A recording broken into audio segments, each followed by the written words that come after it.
공정거래위원회 이름은요,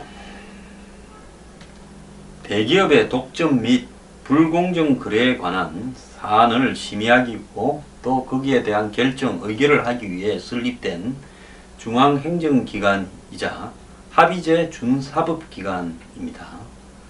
그리고 이 경제정책을 이런 부분과 관련해서 수립하고 운영하고 공정거래에 대한 사건을 심결, 즉 심사에서 의결하고 처리를 합니다.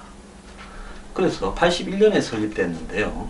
매우 오래된, 한마디로 정부가 경제 정의를 갖다가 실현해서 약자도 강자에 의해서 경제라는 어떤 자유시장 경제라는 허울 좋은 명분 아래에 약자가 이렇게 여러가지 피해를 보지 않도록 하는 부분입니다. 그래서 공정거래위원회의 목적은 정말로 거래관계를 힘이 다르더라도 정거래에서 사자와 토끼가 공정한 거래를 할 수 있도록 만드는 겁니다. 사람이 살아가는 이 세상의 경제적인 틀은 그 사람의 힘에 따라서 경제적인 틀이 달라지면 자유시장 경제가 아니죠. 사자와 토끼가 이론짜리 하나를 놓고 자기의 상품과 노동과 자본을 똑같이 거래할 수 있어야 그게 공정거래입니다. 즉 자본주의라는 자유시장 경제라는 우리의 이 보이지 않는 손에 의해서 조종된다라는 이 경제는요, 누군가 힘센 놈이 깡패처럼 맥살을 잡고 주머니를 털고 한 대 패고 난 다음에 굴복을 시키고 힘으로 누르고 이렇게 한다고 그건 자유시장이나 자본주의 시장 경제가 아닌 겁니다. 그건 보이는 손이죠. 주먹은. 주먹을 쓰지 않고 전부 다 순수한 이익을 위해서 이익이 맞아떨어지면 거래를 하는 시장입니다.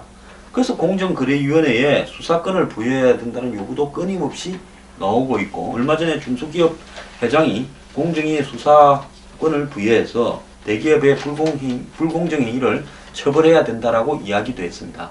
이 말을 들으면서 공정위원회는 그야말로 준사법기관적 현재의 성격에 수사권까지 주라고 이야기를 하는 그런 대한민국의 정의, 경제 정의의 상징이어야 될 기관입니다. 그런데 오늘 아침에 이 기사들을 보면 공정위 위성단체가 앞장서서 직원의 경조사까지 챙겨준다니 하는 사설이 나왔습니다. 자, 대한민국의 모든 어떤 이 정부의 각 행정부서와 기관에 보면 그 기관의 성격과 유사한 그 기관에 어떤 성격이 있으면 거기에 여러 가지가 흩어지겠죠. 자, 농림부 같으면 뭐 밀협회 뭐 이런 협회가 있습니다. 그래서 그런 협회가 농림부와 관련되는 부분 중에서 밀가루 회사들의 이익을 농림부에 해당 뭐 양곡 이 관아 이런 데를 통해서 관철시키는 어떤 로비 집단으로 있죠. 보통 사단법인이니 이런 법인의 형태를 가지고 있습니다. 이런 것이요, 대한민국에 아마 수천 개가 있을 겁니다. 정부의 이 하나의 부서 안에 국가별로 흩어져 있는 그 이해관계를 가지고 있는 뭐 비료협회, 제가 옛날에 농민부 쪽에 있었으니까 그걸 이야기하는 겁니다. 농기계협회. 자, 이런 데 보면 협회의 회장이나 협회의 상금 부회장이나 협회의 사무총장을 대체로 보면 퇴임한 공무원들이 많습니다. 회장은 좀 높은 급에서 퇴임한, 뭐 1, 2급에서 퇴임한 사람이 보통 회장을 맡거나 이러고, 밑에 이제 사무총장은 한 뭐 5급, 4급에서 퇴임한 사람이 많습니다. 그렇게 하면서 이해관계 회사들은 이런 협회를 통해 가지고 회비를 모아서 주면서 또 정부로 예산도 좀 따냅니다. 이 협회에. 그렇게 해가지고 상부상조하면서 이 관련 부서에 여러 가지 챙겨주죠. 골프도 치고, 그 다음에 뭡니까? 식사도 하고, 그 다음에 뭐 경조사도 챙기고, 가끔씩 촌지도 주고, 이렇게 하면서 세미나니 뭐니 또 외유를 한번 가자, 야유회를 하자, 체육대회를 하자 이러면서 서로 어울려가면서 한마디로 원하는 것을 정책으로 예산으로 반영하도록 로비를 하는 겁니다. 자, 공정위원회가 이런 위성단체에 휘둘려가지고, 위성단체가 아니라 로비단체에 휘둘려서 직원들 경조사까지 챙기도록 한다는 것은 있을 수 없는 일입니다. 대기업들이 해오는 대기업단체 공정경쟁연합회, 참말로 웃깁니다. 이름은 희한하게 지었네요. 제가 생각할 때는 공정한 경쟁을 무너뜨리기 위한 연합회라고 해야 되지 않겠습니까? 그럼 공정경쟁연합회가 공정거래위 공무원들의 경조사를 회원사에 이메일로 알린 사실이 드러난 겁니다. 자, 이 밑에 회원사가 수백 개가 있으면 그 회원사들한테 오늘 공정위 사무관 누가 결혼을 합니다. 오늘 공정위 사무관 누구 아버지가 돌아가셨습니다. 이래 알리면 전부 이제 봉투를 그다서 보내겠죠.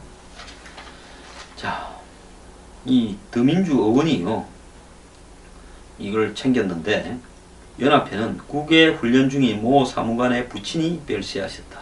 모 사무관이 결혼식을 올린다는 내용과 함께 경조사 일시와 장소 연락처까지 적어 보냈다고 합니다. 기업이 축조의금을 내라고 회원단체들에게 독려한 거죠. 수금이죠, 수금. 삼성전자, 현대차 같은 대기업이 회원단체인 이 단체는 공정거래제도 관련 교육과 세미나, 책자 발간 등을 활동으로 하는 사단법인인데요.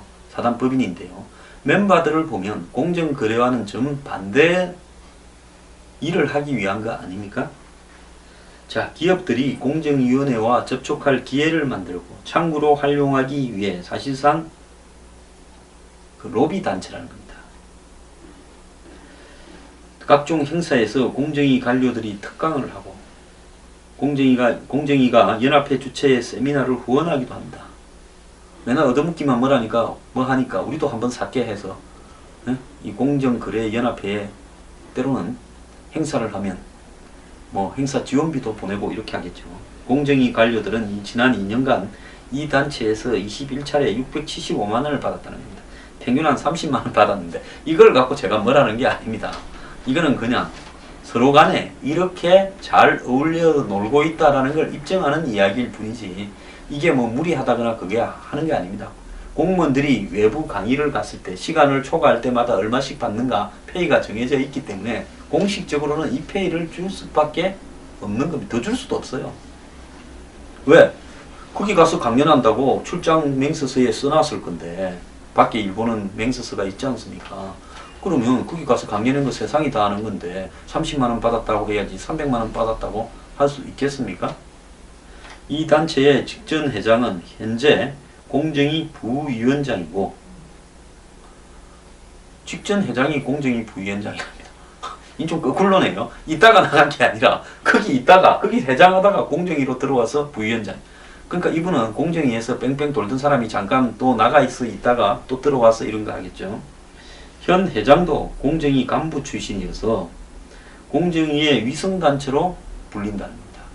자, 공정위원회는 공정한 거래를 하기 위해서 암행어사 같은 칼을 휘둘러야 되는데 이 로비 단체는 또 그걸 칼을 휘두르지 말고 좀 잘 봐주라고 만드는 단체인데 양쪽을 공정위원장, 부위원장이 왔다리 갔다리 하면 이게 되겠습니까?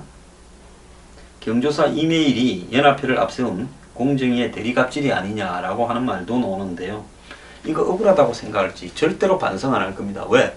전국의 모든 부서들이 다 그런데 와 우리만 괴롭히냐 이렇게 기사를 써서 이렇게 생각할 겁니다. 박인숙 의원이 그랬잖아요. 우리 친인척 보좌관은 그래도 같은 월급 받고 2배 더 열심히 일을 한다. 억울하다고 생각할 거예요. 왜 내만 그러냐. 서영교하고 나밖에 없냐. 까보면 다 그런데. 자, 공정위 뿐만 아니라 다른 부처도 민간 기업들이 결성한 협회며 연구단체와 끈을 유지하며 사실상 로비 활동을 하는 것들이 부지기수인데 뭐 이야기하느냐 이럴 수 있죠. 석탄협회가 석탄업계를, 은행연합회가 은행들을 대신해 정부 관료에 끈을 대고 관리하는 거와 뭐 다르냐는 겁니다. 자, 뭐 이런 문제를 보면요, 참 우리나라가 한마디로 정실 자본주의, 크로니 캐피탈리즘이라고 봐야 됩니다.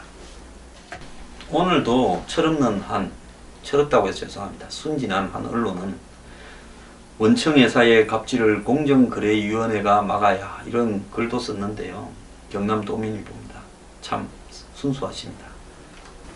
자, 지금 담합을 막기 위해서 각종 독과점 품목을 담합을 해가 가격을 갖다 서로 담합하지 않습니까?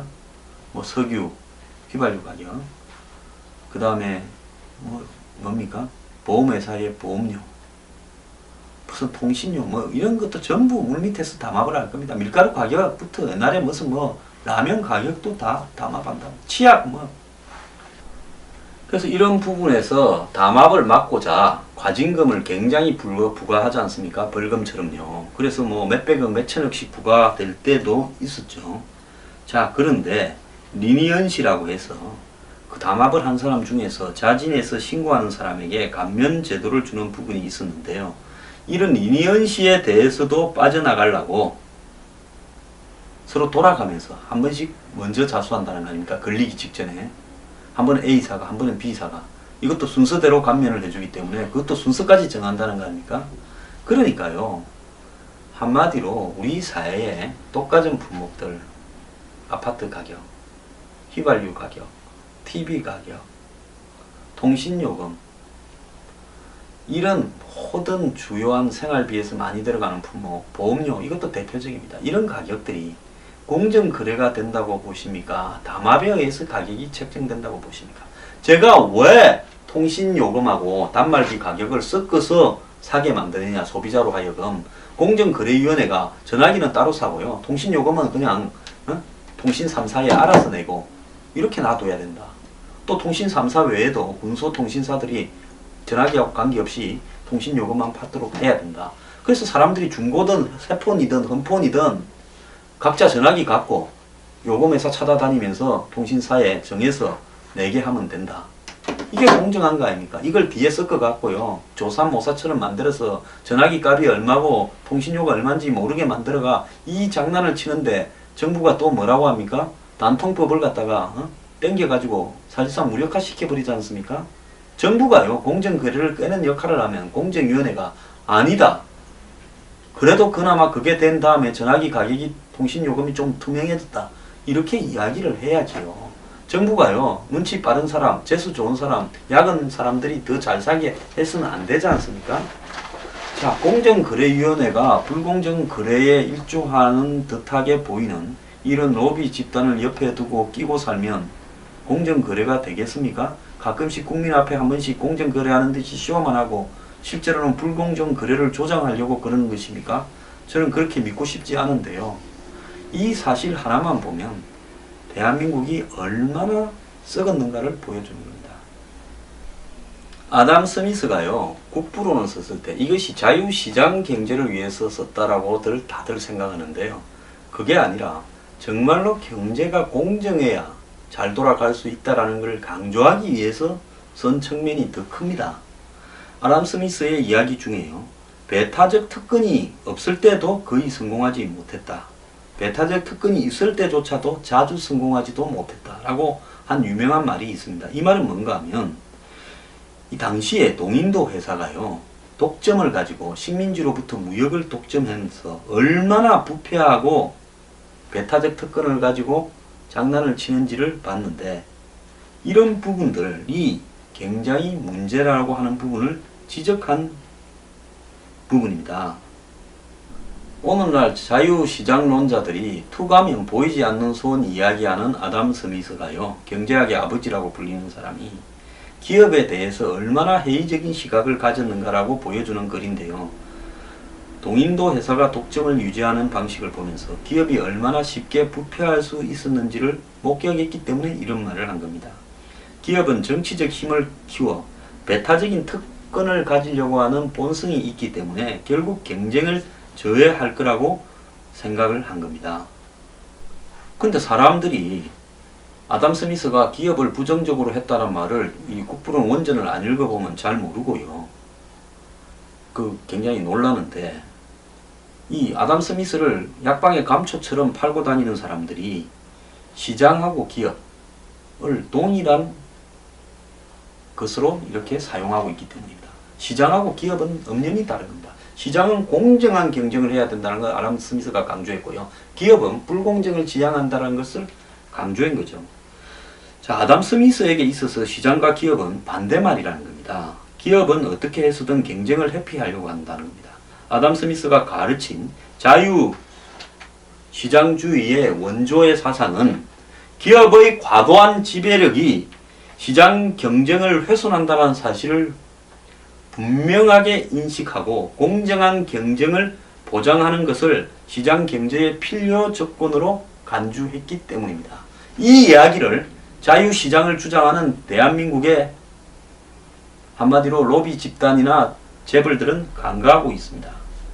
자, 대한민국은요, 자본주의가 아닙니다. 앞에 크로니, 정시를 붙였어요. 족벌 경영과 정경유착의 경제체제가 자본주의로 가장을 하고 있는 겁니다.